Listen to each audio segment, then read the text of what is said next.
तो news one India पर national news देख रहे हैं आप। मैं आपके साथ तहसीन फातिमा। आइए खबरों की ओर बढ़ते हैं और बात सबसे पहले राजधानी दिल्ली की करते हैं। ऑक्सीजन सप्लाई पर हाईकोर्ट की सख्त टिप्पणी है। सप्लाई में कोई दिक्कत डालेगा तो उसे छोड़ेंगे नहीं, दिल्ली हाईकोर्ट ने कहा है। ऑक्सीजन मुहैया करवाना सरकार की जिम्मेदारी है, यह भी कहा है दिल्ली हाईकोर्ट ने। आईटी दिल्ली के मुताबिक कोरोना पीक मई में आना है और ऐसे में सवाल है कि इसको लेकर क्या तैयारी है, दिल्ली हाईकोर्ट ने कहा है। ऐसे लोगों की जिंदगी बचाना हमारा फर्ज है, दिल्ली हाईकोर्ट ने यह भी कहा है। दिल्ली सरकार खुद का ऑक्सीजन प्लांट लगवाए, दिल्ली हाईकोर्ट ने यह आदेश दिया है। महाराजा अग्रसेन हॉस्पिटल की याचिका पर यह टिप्पणी सुनाई गई है। तो अहम जानकारी आपकी टीवी स्क्रीन पर। दिल्ली हाईकोर्ट पूरी तरीके से सख्त है। दिल्ली हाईकोर्ट ने कहा है कि यदि कोई ऑक्सीजन सप्लाई में बाधा डालता है, दिक्कत डालता है तो उसे छोड़ा नहीं जाएगा। ऑक्सीजन मुहैया करवाना सरकार की जिम्मेदारी है। आईआईटी दिल्ली के मुताबिक कोरोना पीक मई में आना है। सवाल है कि इसको लेकर क्या तैयारी है दिल्ली सरकार की। ऐसे लोगों की जिंदगी बचाना हमारा फर्ज है, दिल्ली हाईकोर्ट ने कहा है। दिल्ली सरकार खुद का ऑक्सीजन प्लांट लगाए। तो महाराजा अग्रसेन अस्पताल की याचिका पर सुनवाई में टिप्पणी की गई है। कोर्ट भी पूरी तरीके से सख्त है और ऐसे में अब एक्शन प्लान को लेकर सवाल कर लिया है कि पीक महीना आने वाला है, यानी कि बहुत ज्यादा कोरोना बढ़ेगा मई के महीने में। वो पीक महीने के लिए दिल्ली सरकार कितनी तैयार है। आप खुद अपना ऑक्सीजन प्लांट लगवाएं। ऑक्सीजन प्लांट लगवाने से आपको ऑक्सीजन सही समय पर मिल जाएगा। इसके लिए दिल्ली सरकार को तैयार रहना है।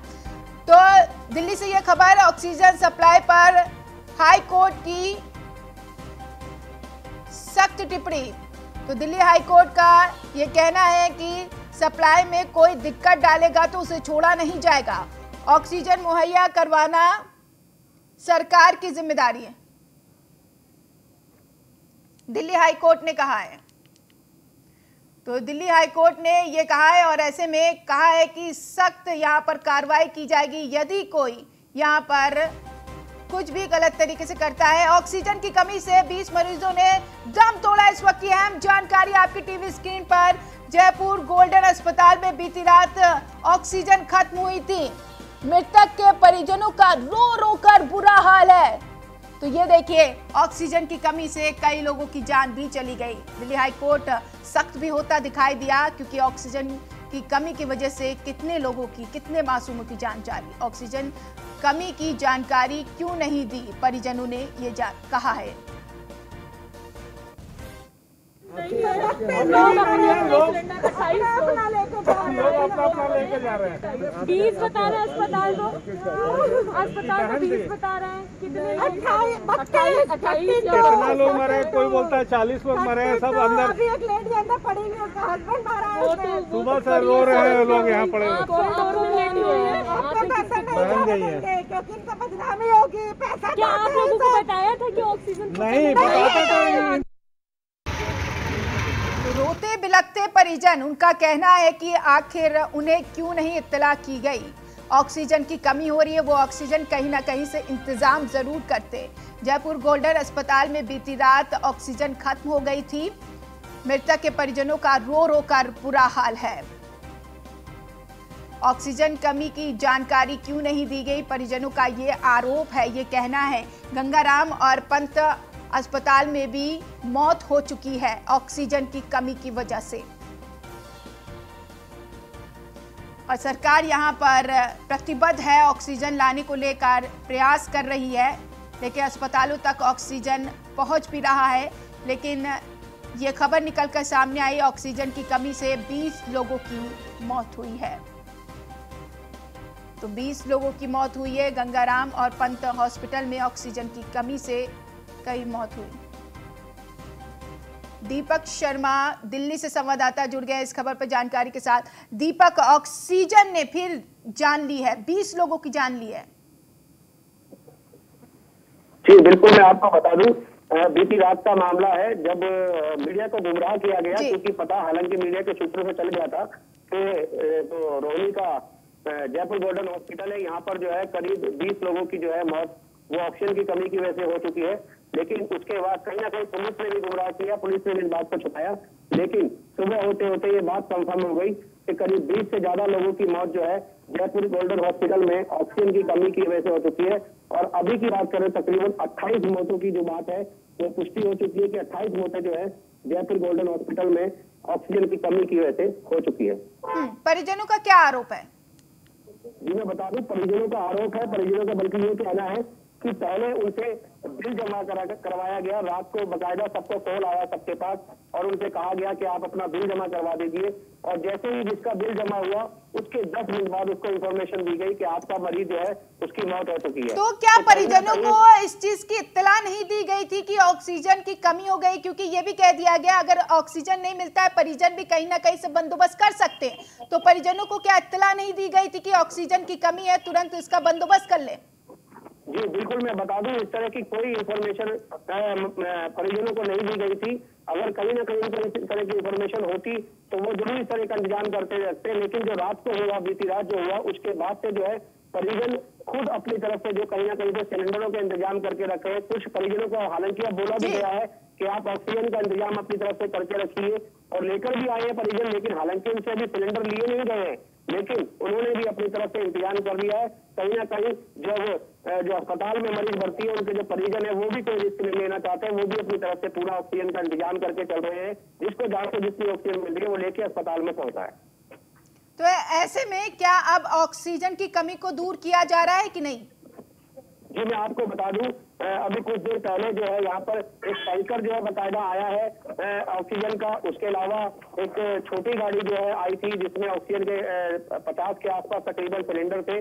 तो कहीं ना कहीं ऑक्सीजन का इंतजाम अस्पताल की तरफ से भी अब तक गया है। रात को भी हालांकि 2 गाड़ियां जो है, लेकिन सवाल इस बात का है जो 20 जाने गई हैं उसका जिम्मेदार कौन है? क्यों पहले से ऑक्सीजन नहीं मंगाई गई? जी बिल्कुल, ये अपने आप में एक बड़ा सवाल है कि उन 20 से जो ज्यादा जाने गई है उनका जिम्मेवार कौन है?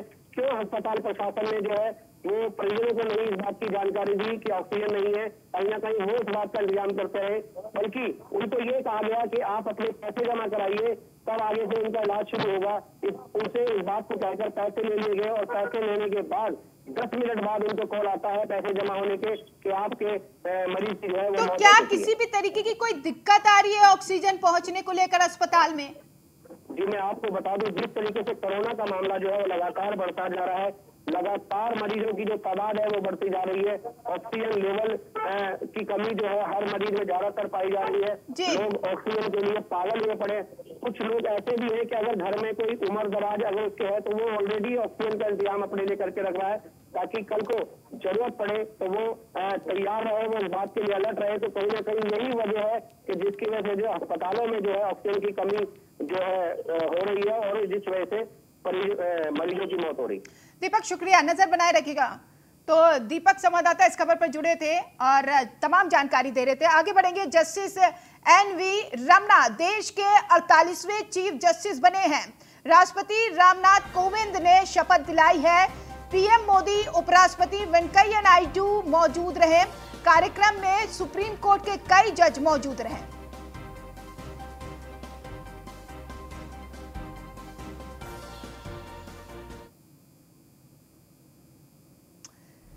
तो 27 अगस्त 1957 आंध्र प्रदेश के कृष्ण जिले के पदोन्नत थे और ऐसे में विज्ञान और वकालत में स्नातक किया है।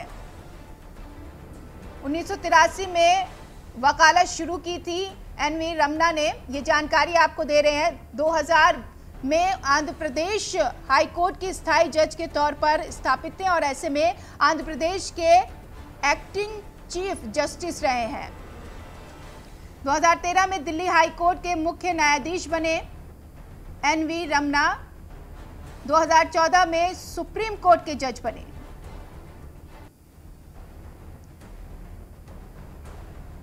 बढ़ेंगे आगे। दिल्ली में कोरोना के बढ़ते प्रकोप को देखते हुए दिल्ली में मिनी लॉकडाउन लगाया गया है, लेकिन दिल्ली की सड़कों पर कोरोना कर्फ्यू का सख्ती से पालन नहीं किया जा रहा है। सड़कों पर वाहनों की आवाजाही सामान्य दिनों की तरह ही दिख रही है, जो कर्फ्यू के दौरान हैरान करने वाला है। राजधानी दिल्ली में बीते 5 दिनों से रोजाना करीब 24,000 से ज्यादा कोरोना मरीज मिल रहे हैं और रिकवरी रेट भी घट गया है। ऐसे में हमारे संवाददाता गुलशन सैफी ने जानने की कोशिश की, दिल्ली वासी कर्फ्यू को लेकर दिल्ली वाले लोग कितने गंभीर हैं। मेरा नाम प्रदीप शर्मा है। प्रदीप शर्मा जी, ये जो दिल्ली में इस समय कर्फ्यू की स्थिति है, क्या आप मान रहे हैं कि इस बात से इत्तेफाक रखते हैं दिल्ली वाले इसका पालन कर रहे हैं या वायलेंस कर रहे हैं? देखिए, मुझे ऐसा लगता है कि दिल्ली वाले तो पालन बिल्कुल कर ही नहीं रहे हैं और ख़ासकर अगर देखा जाए तो गवर्नमेंट अपनी तरफ से कर्फ्यू तो लगा रही है, पर गवर्नमेंट की तरफ से भी पूरी तरह से उसको फॉलो नहीं किया जा रहा है या अब उसको अमेंड नहीं कराया जा रहा है। उसमें कहाँ चूक मानते हैं आप? कहाँ? पब्लिक घूम रही है आराम से, उन्हें किसी चीज़ का डर नहीं है। पहले पिछले साल तो पब्लिक के अंदर एक डर था, पर इस साल तो ना तो कोई डर है और पब्लिक उस चीज़ से मतलब एक होता है ना कि किसी चीज़ का खौफ होता है, वो खौफ खत्म हो चुका है। आपने सरकार पर भी कहा कि सरकार अमेंडमेंट नहीं करवा पा रही है, तो सरकार की ओर से कहाँ खामी मान रहे हैं? अब देखिए, जैसे जो मेन हमारे जैसे हम सेक्टर्स 15, 16 की बात करते हैं तो वहाँ पे क्या होता है कि पब्लिक के ऊपर पुलिस का एक दबाव है, पुलिस वहाँ पे रेगुलर चक्कर लगा रही है।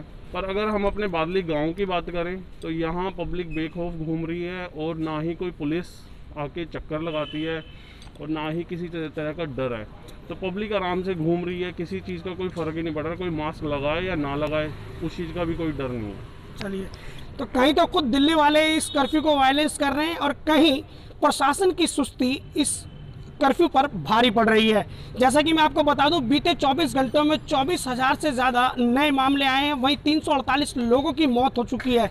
स्थिति किस विस्फोटक मुहाने पर है, ये दिल्ली वालों को समझना होगा और सरकार और प्रशासन ही सख्ती करे तभी क्यों माने। दिल्ली वाले खुद से अपनी जिम्मेदारी तय करें और कर्फ्यू का पालन करें। मैं Gulshan Saifi, news 1 India, Delhi. UP में कोरोना के बढ़ते संक्रमण को मात देने के लिए योगी सरकार ने 59 घंटे का लॉकडाउन लगाया है। पुलिस लगातार लोगों से वीकेंड लॉकडाउन का पालन करने की अपील कर रही है, लेकिन लॉकडाउन का पालन करते हुए नहीं दिख रहे हैं लोग। बेवजह लोग सड़कों पर घूम रहे हैं। न्यूज़ 1 इंडिया के संवाददाता रामजी शर्मा ने कानपुर की सड़कों पर वीकेंड लॉकडाउन का रियलिटी चेक किया। देखिए। कोरोना को हराने के लिए सरकार हर संभव प्रयास कर रही है, जिस क्रम में 59 घंटे का लॉकडाउन लगाया गया है, जिससे कि लोग घरों में रहें, सुरक्षित रहें और कोरोना वायरस से बचा जा सके। और लॉकडाउन का पालन कराने के लिए जिम्मेदारी दी गई है। मैं इस वक्त सबसे व्यस्त चौराहे कानपुर के जरीब चौकी खड़ा हूँ और आप मेरे पीछे देख सकते हैं कि जो लॉकडाउन का पालन कराने के लिए किस तरह से बैरिकेडिंग की गई है और जिससे कि लोग घरों पर रहें। लेकिन जो स्थिति है, सन्नाटा तो रोड दिख रहा है, लेकिन लोग घरों पर ना रह करके सड़कों पर बेवजह घूम रहे हैं। इसके साथ ही जो लोग बेवजह घरों से बाहर निकल रहे हैं, उन पर चालान हो, उन पर शिकंजा कसा था, जिसको लेकर पुलिस पर यह जिम्मेदारी दी गई थी। लेकिन आप देख सकते हैं कि धूप काफ़ी तेज़ होने के कारण पुलिस चौराहों से नज़ारत है। आप मैं कैमरा दिखाऊंगा, आप चारों तरफ देख सकते हैं किस तरह लोग चल रहे हैं, सड़कों पर निकल रहे हैं और चौराहों पर एक भी पुलिसकर्मी मौजूद नहीं है। मैं आपको कैमरे के माध्यम से एक चीज़ दिखाना चाहूँगा कि पुलिस की एक जीप वो देख सकते हैं दूर खड़ी हुई है, धूप से छांव में बैठी हुई सुस्ता रहे हैं और लोग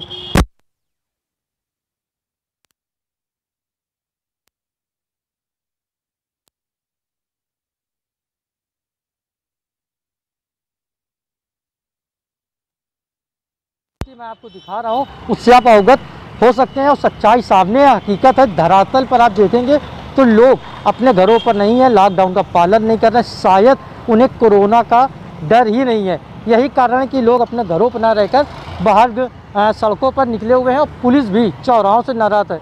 ऐसे में सवाल यह उठ रहा है कि जो लॉकडाउन का पालन कराने की बात की गई है, जो उत्तर प्रदेश के मुख्यमंत्री योगी आदित्यनाथ ने रणनीति बनाई, उस रणनीति पर जो कानपुर का जिला प्रशासन है या पुलिस प्रशासन है वो किसी तरह से तो खबर दिल्ली से है। गाजियाबाद पुलिस की टीम वर्क से बची 700 मरीजों की जान। 1 घंटे में ऑक्सीजन टैंकर गाजियाबाद से जीटीबी अस्पताल पहुंचा और ऐसे में ग्रीन कॉरिडोर तैयार कर टैंकर मोदीनगर से अस्पताल पहुंचाया गया। शाहदरा डीसीपी को नोडल अधिकारी से मिली थी ऑक्सीजन कमी की जानकारी। दिल्ली पुलिस ने गाजियाबाद पुलिस को जानकारी दी। गाजियाबाद पुलिस के सहयोग से ग्रीन कॉरिडोर तैयार किया गया। 1 घंटे में मोदीनगर से जीटीबी अस्पताल ऑक्सीजन पहुंची। गाजियाबाद पुलिस की टीम वर्क से बची 700 मरीजों की जान। 1 घंटे में ऑक्सीजन टैंकर गाजियाबाद से अस्पताल पहुंचाया गया।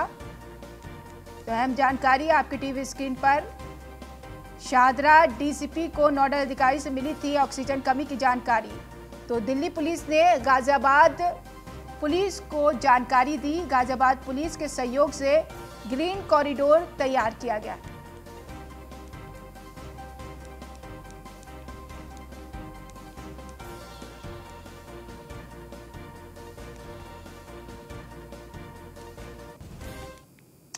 खबर बाराबंकी से। जैसा ही ऑक्सीजन प्लांट में भी लिक्विड खत्म होने से ऑक्सीजन की सप्लाई पूरी तरीके से ठप हो गई है।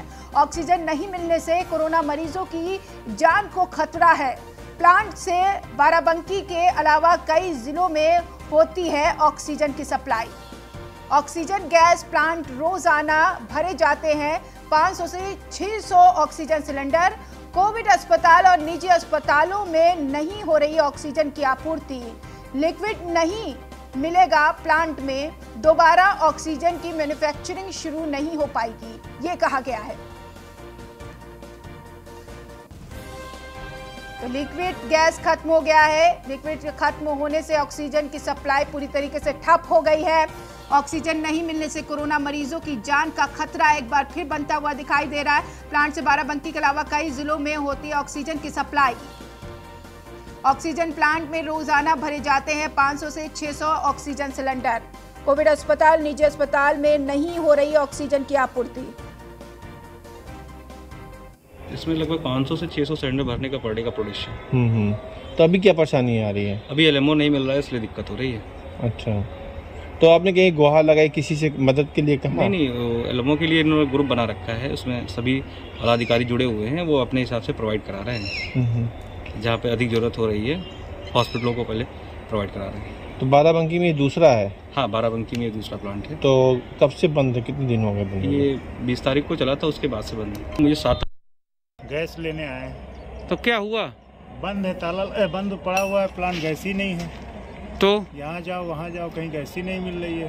गवर्नमेंट कह रही है गैस दे रहे हैं, घर पे पेशेंट पड़ा हुआ है, गैस नहीं मिल रही है, क्या करें? तो ऑक्सीजन गैस लेने आए थे? हाँ, ऑक्सीजन गैस लेने। कई दिन से दौड़ रहे हैं? हाँ, तीसरा दिन है यहाँ है। गैस लेने आए। तो क्या हुआ? बंद है, ताला बंद पड़ा हुआ है, प्लांट गैस ही नहीं है। तो और फिलहाल इस बुलेटिन में इतना ही। नमस्कार।